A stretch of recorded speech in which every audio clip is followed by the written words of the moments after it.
एपरि मध्य किछि औषध अछि ଯାହା ସୁସ୍ଥ ରହିବାର ସାହାଯ୍ୟ କରେ। ସକାଳେ ଏବଂ ସନ୍ଧ୍ୟାରେ ଚାଲିବା ଏକ ଔଷଧ। ବ୍ୟାୟାମ ମଧ୍ୟ ଏକ ଔଷଧ। ଉପବାସ ମଧ୍ୟ ଏକ ଔଷଧ।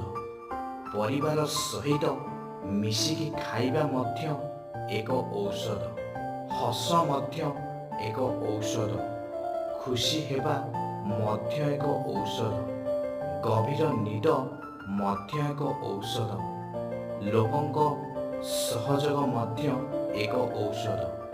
ପ୍ରିୟଜନଙ୍କ ସହିତ ସମୟ ବିତାଇବା ମଧ୍ୟ ଏକ ଔଷଧ। ନୀରବତା ମଧ୍ୟ କେତେକ କ୍ଷେତ୍ରରେ ଏକ ଔଷଧ।